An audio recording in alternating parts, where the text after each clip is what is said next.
Jadi nomor satu, kita ngabari bahwa sekarang kita sudah bisa live lagi. Nomor dua, yang kita mau informasikan adalah hari ini Dinaran ulang tahun kedua.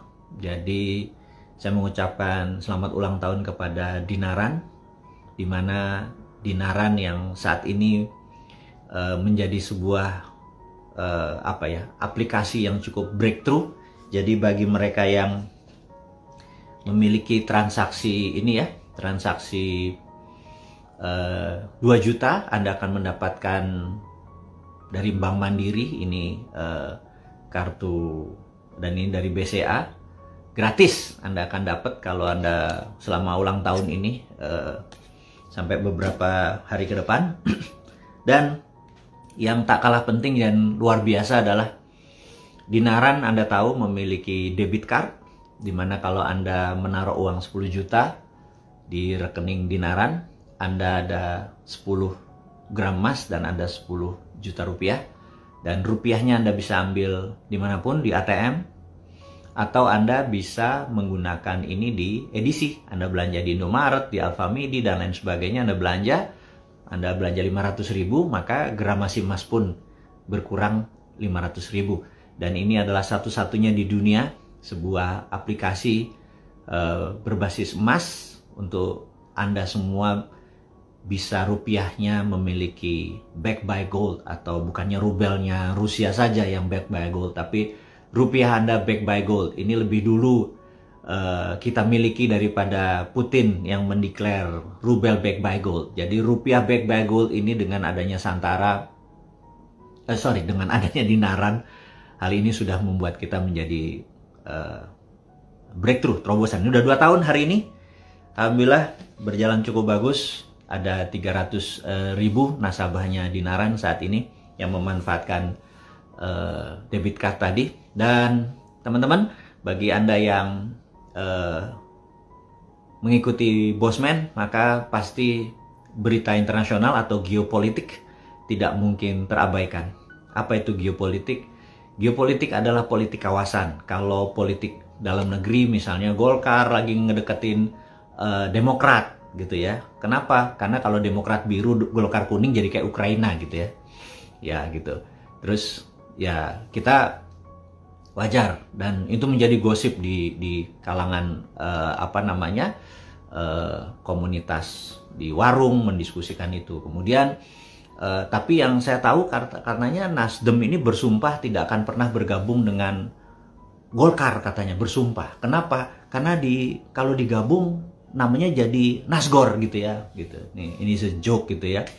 Jadi karena itu mereka bersumpah nggak mau gabung gitu ya. Nah, dan itu namanya politik dalam negeri. Kalau geopolitik itu kita membicarakan politik kawasan. Jadi kekuatan politik Indonesia untuk mempengaruhi Singapura yang di belakangnya Amerika yang memesan, oke, itu Abdul Somad jangan masuk gitu ya, supaya nanti ribut di Indonesia. Itu trik-trik geopolitik. Hati-hati kita menjaga kawasan ini gitu ya. Sebenarnya Singapura juga deg-degan untuk melaksanakan itu. Singapura kan kecil, tapi berhubung diperintah ya disikat aja. Nah, hal-hal seperti itu kita harus hati-hati. Apa nih maksudnya gitu ya.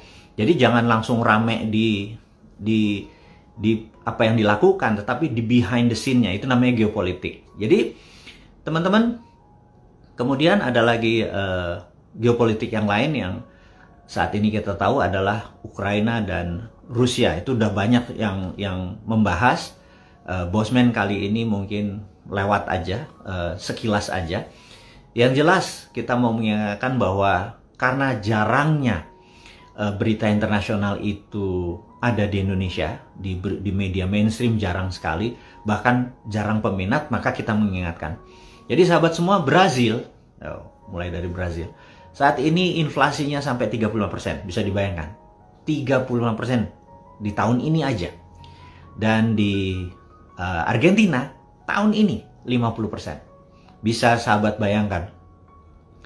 Kenapa mereka mendadak terjadi inflasi segitu besar?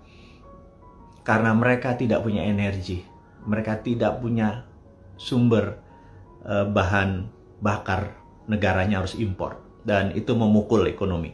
Nah, hal-hal seperti begini Itu kelebihan dari komunitas yang mengikuti Bosman. Karena kita bukan hanya sekedar ngomong doang, Anda kita pancing untuk menimbul rasa, loh kok bisa ya Anda nge-search berita informasi tersebut, Anda ada gitu ya. Kemudian saat ini informasi berita luar negeri ini penting. Jadi di zaman saya muda gitu ya, kan saya udah umuran ini ya, malu juga nih saya sebenarnya. Dulu kalau nonton bioskop itu berita pertama, yang pertama itu bukan iklan, tetapi berita dunia gitu ya, world news gitu ya. Nah, baru nanti iklan, baru nanti filmnya. Nah, kita sekarang sebelum masuk ke acara yang utama, topik yang utama, kita cerita dulu tentang world news. Jadi yang jelas saat ini tentara China di Tiongkok sedang latihan perang. Latihan perang-perangan bagaimana mencaplok Taiwan. Jadi mereka memuterin Taiwan. Jadi mereka lagi latihan perang saat ini. Dan ada yang menarik, Israel lagi latihan perang untuk menyerbu Iran. Ya, ini teman-teman ini harus memahami bahwa geopolitik luar negeri itu semuanya tegang gitu ya. Nah, jadi kita tahu bahwa negara yang sangat ngotot untuk menyerang Israel adalah Iran. Iran tuh udah latihan dan dia mendukung Hamas. Roket-roketnya Iran mendukung Hamas untuk terus nembak-nembakin Israel. Dan saat ini Israel sudah puncak keselnya, lagi latihan perang gurun, desert war, bagaimana menyerang Iran. Dan sahabat semua, di Nordik ada dua negara utara Eropa, Swedia dan Finlandia, merasa terancam karena mereka dari dulu adalah negara netral. Kemudian mereka sekarang memutuskan untuk NATO atau Pakta Pertahanan di utara Eropa itu, di negara-negara Eropa, di mana mereka menganggap ofensifnya Rusia ini berbahaya.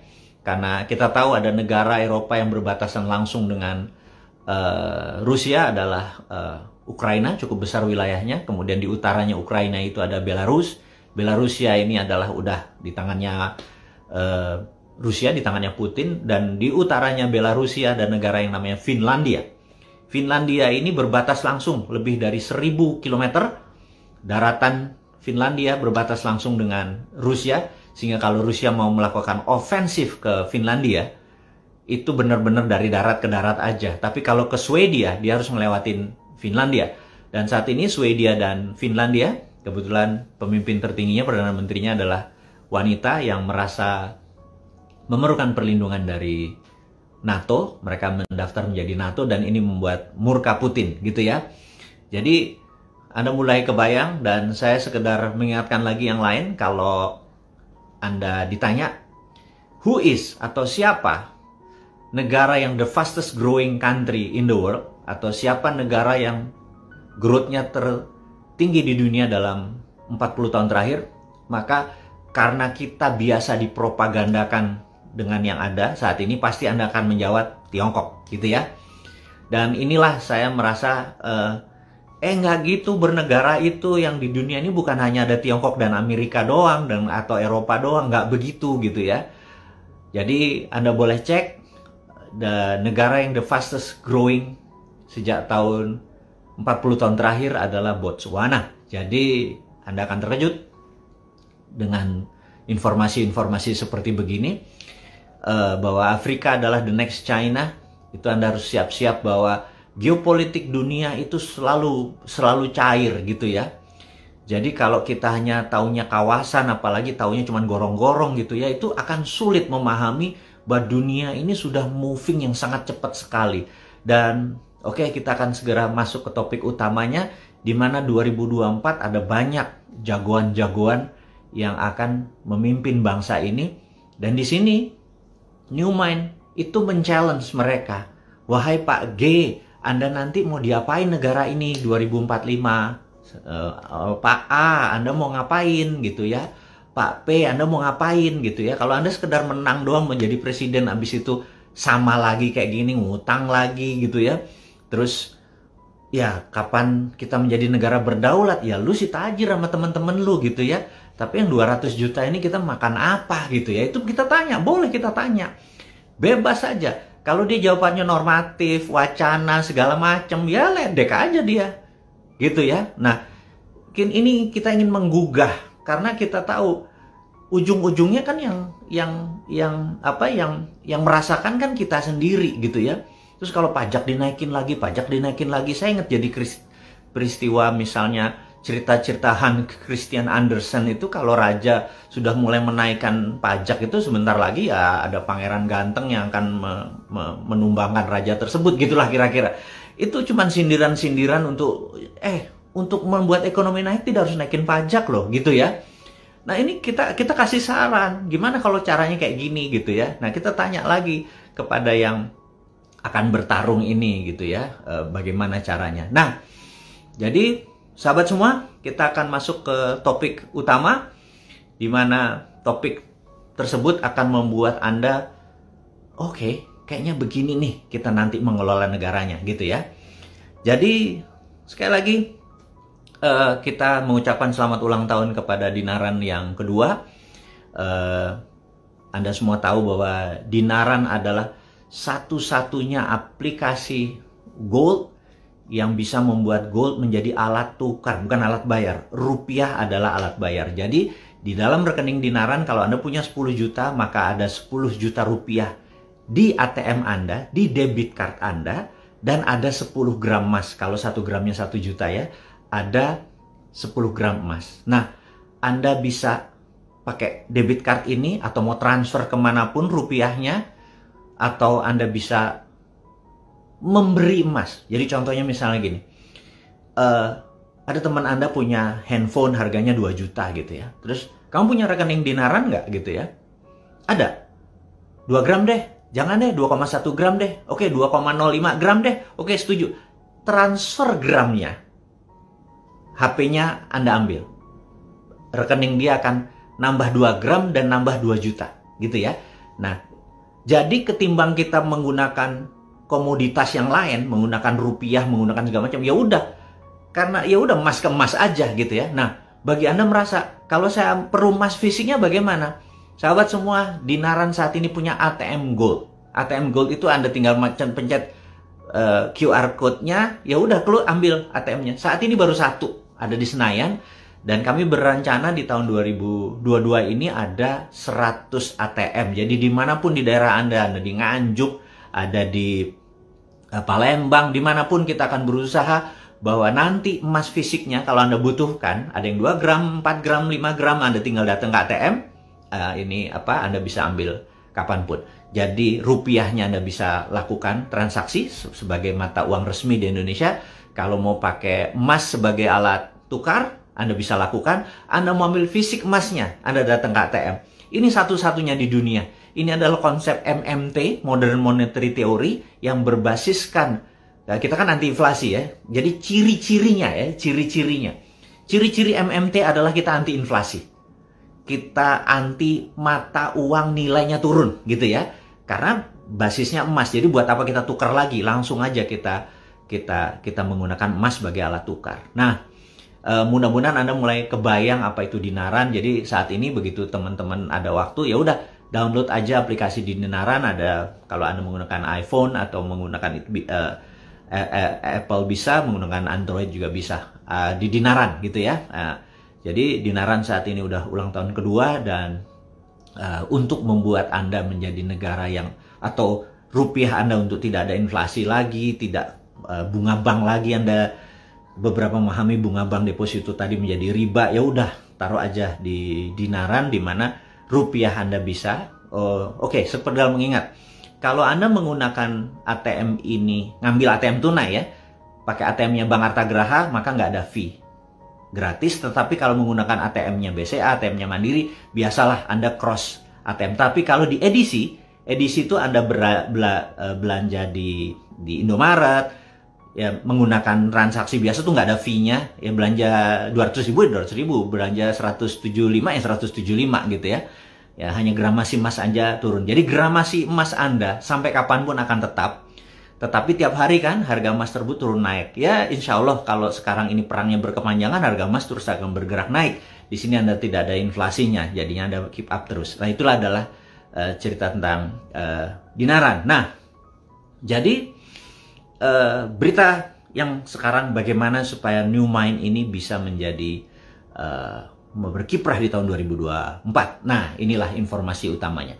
Teman-teman, jadi yang kita mau informasikan adalah Anda harus paham dulu bahwa untuk menjadi pemimpin presiden puncak tertinggi, karena Indonesia negara presidensial, itu biayanya saat ini dihitung adalah sekitar 9 sampai 10 miliar. Oke, kita ambil yang tertinggi. 10 miliar, maaf, angkanya salah. 10 triliun rupiah kita ambil. Kenapa 10 triliun? Itu harus diurai dulu. Kenapa? Karena tiket untuk ini yang jadi masalah. Kan threshold kita ini 20%. Jadi partainya harus 20%. Bayangin, nggak ada saat ini partai yang 20%. Mau nggak mau, siapapun yang mau jadi presiden harus membeli partai. Setuju ya? Misalnya partai P, dia minta 200 miliarnya kan dari langit. Sekali lagi ya, ini hanya untuk ilustrasi for the sake of discussion gitu ya. Partai B dia minta misalnya 200 miliar gitu ya. Nah, untuk 20% ini udahlah angka dari langit, mungkin 1 triliun deh yang dibutuhkan. Ini dagang sapi, tapi itu realita. Karena kita saat ini thresholdnya 20%. Kalau thresholdnya 0%, Bosman udah maju duluan, apalagi independen gitu ya. Boleh independen seperti gubernur boleh independen, bupati boleh independen. Presiden kalau independen maju kita. Walaupun moderat ya, modal dempul urat ya, modal bismillah doang gitu, maju kita gitu. Ujung-ujungnya kan kalah terhormat, bukan daripada ngomong-ngomong doang. Tapi gimana mau maju sekarang? Partainya belum ada. Nah, angka 1 triliun itu kira-kira untuk membeli partai, membeli perahu. Setelah kita punya perahu, itu nggak sederhana. Karena kita harus membeli media. Kita harus mempoles. Bosman ini terlihat suci gitu misalnya gitu ya. Oh, Bosman punya rumah yatim Indonesia dari udah 26 tahun. Oh, diomongin padahal saya nggak pernah. Udah janganlah, anak yatim masa dijual sih, saya pikir gitu. Gue juga anak yatim gitu. Jadi saya pikir tapi itu ya demi terlihat suci, demi terlihat pinter, demi terlihat sukses. 1 triliun lah dananya untuk membeli media, membeli endorser gitu ya, segitu. Nah, kemudian yang tidak kalah penting gitu ya, yang tidak kalah penting adalah membeli saksi. Bayangin, kita tahu kalau main di permukaan di dunia politik itu ada dark side-nya, ada sisi gelapnya gitu ya. Misalnya kita membeli saksi untuk supaya kotak suara kita di daerah tertentu di mana suara kita mayoritas supaya nggak dibuang, supaya nggak dijegal sama lawan politik kita harus ada yang ngawal, dan itu cukup mahal gitu ya. Nah, teman-teman, angka 10 triliun itu menjadi realistik, tetapi 10 triliun itu adalah dana demokrasi termurah di dunia. Di India tuh perlu 20 triliun. Mungkin ada yang 30 triliun. Narendra Modi itu 30 triliun rupiah mengeluarkannya. Si Hillary Clinton kemarin mengeluarkan duit hampir 30 triliun, 2 billion dolar, kalah juga gitu ya.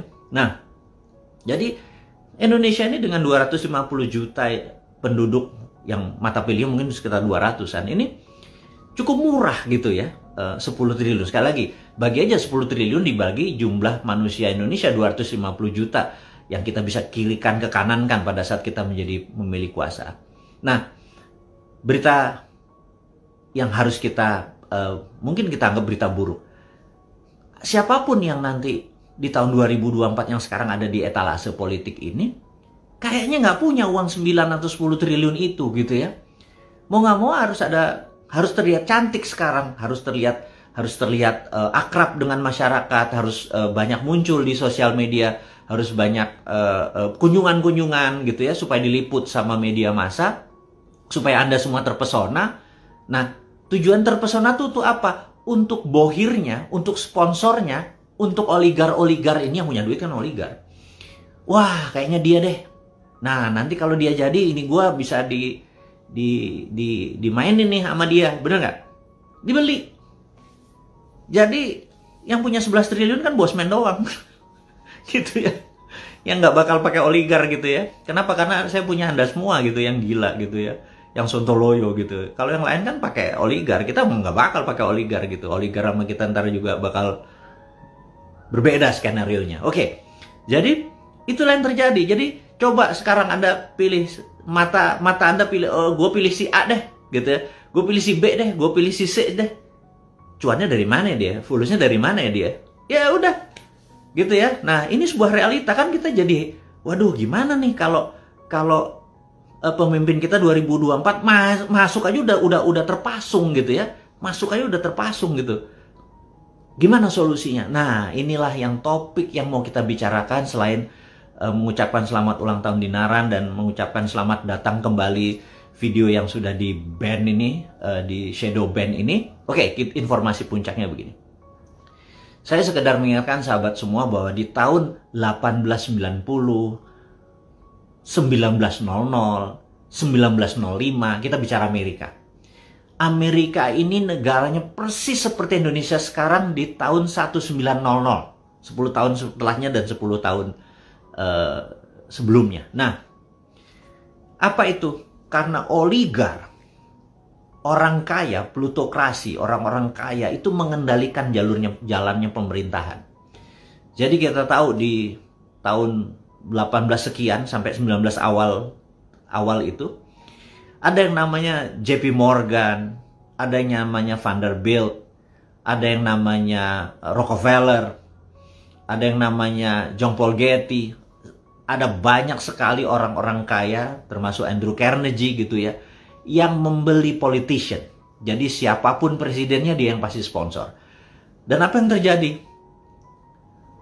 Masyarakat dulu di Amerika itu kerjanya 364 hari, libur hanya 4th of July, hanya hari kemerdekaan Amerika doang yang libur. Bayangin, sisanya mereka nggak ada libur kerja. Jadi kehidupan antara orang kaya, orang miskin, disparitas yang kiri besar sekali. Yang kaya sangat kaya, yang miskin pol gitu ya. Nah, ini berlangsung sudah lama sekali. Asal presidennya dibayar ya sudah, dia jadi, dan dia tidak bisa mengganggu. Andrew Carnegie dengan steelnya, dengan perusahaan bajanya yang orang kerjanya nggak ada lembur, mati ya sudah gitu ya. Terus JP Morgan apalagi dengan kejamnya gitu ya, Goldman. Dan orang-orang seperti ini itu udah bayar aja. Nah, kita ini udah sekian lama itu digituin persis seperti zamannya. Nah, suatu hari ini kan mangkal nih para UKM, para buruh gitu kan mangkal, tapi kan nggak ada jalan nih gimana caranya. Suatu hari lagi duduk-duduk di kafe gitu ya, ada 3 orang campaign manager gitu ya.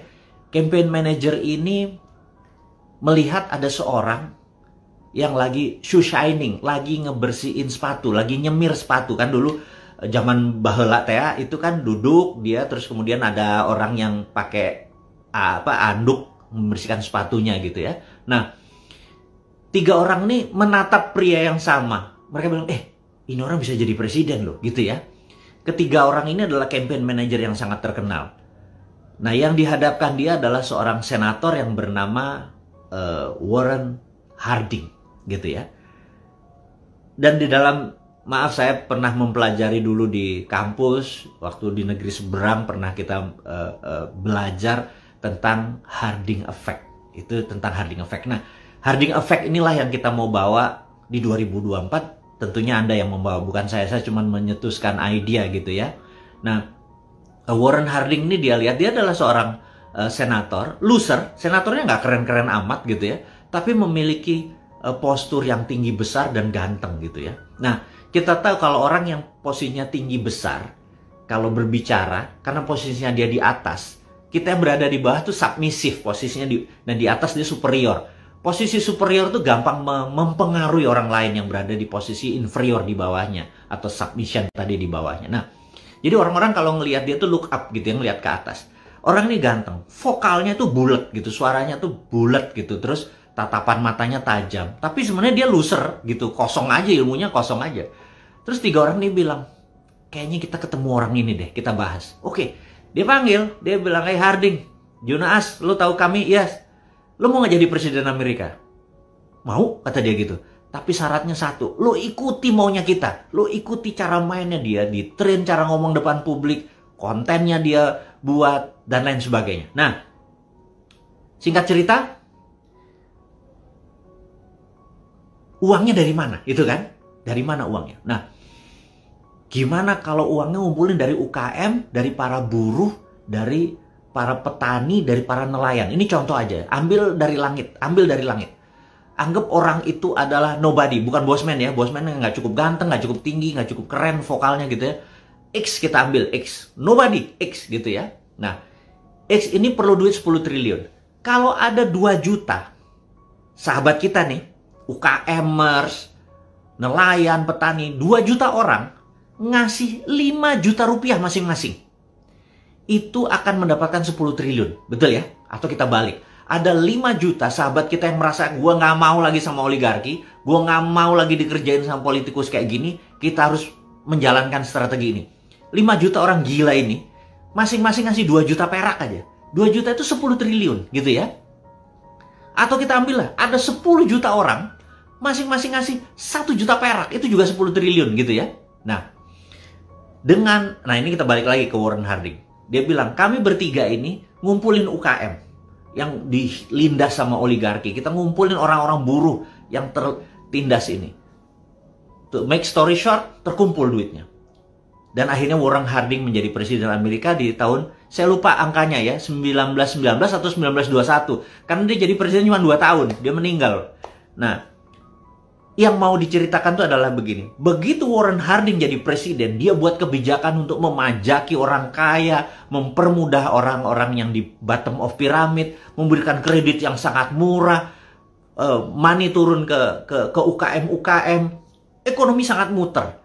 Wah, konglomerat ini, oligarki ini marah, mereka melakukan penggencetan, penekanan buruh, tapi buruh sekarang jadi berani gitu ya. Nah, terus Amerika goncang tahun 1923, 24, goncang karena orang-orang kayaknya goncang. Resesi di mana-mana dengan gerakan, dan 1929 kita tahu saham Amerika ambruk gitu ya. Di tahun 1933 FDR, Franklin Delano Roosevelt, jadi presiden Amerika. Dia mulai printing money dengan strateginya membangun 100 jalan utama di Amerika dan anak jalannya, printing money untuk buat mobil-mobil di Amerika sebagai kendaraan yang isi jalan tadi. Jangan kita bangun jalan tol tapi isinya mobil Amerika, mobil Cina gitu ya. Kalau di Amerika tuh bangun isinya untuk membangun ekonominya Amerika. Nah, sejak saat itu, di 1933, 15 tahun setelah peristiwa Harding ini, itu orang kayanya memegang sepertiga ekonomi Amerika, UKM megang sepertiga, dan government megang sepertiga. Ingat, dulu government Amerika itu hanya punya 20%, yang 80% ini oligarki. Government Amerika tuh bisa, Anda boleh cek di Wikipedia kalau perlu belajar. Bahwa di tahun 1900, Federal Reserve itu, Federal Reserve baru ada tahun berapa ya? 19 something gitu ya, setelah resesi Great Depression. Tapi seluruh bank di Amerika, kalau di total, masih kayanya, isinya ya uang-uangnya oligarki ini. Nah, sahabat semua, jadi setelah itu balance. Amerika jadi negara swasta. Jadi government-nya punya sepertiga, UKM punya sepertiga, dan oligarnya punya sepertiga. Dan berjalan seperti sekarang sampai tahun 1971. Itu nanti cerita di sesi berikutnya. Ini kepanjangan ini, udah lu nggak bayar lagi, lu kasih ilmu yang banyak banget gitu ya. Oke, kita singkat cerita. Jadi, sahabat semua, jangan Anda pesimis bahwa New Mind ini tidak berpotensi di 2024. Karena Anda, jadi siapa yang ngerjakan? Yuk, kita buat Harding Effect-nya. Anda jadi 3 orang tadi, campaign manager tadi. Anda yang gulung tangan.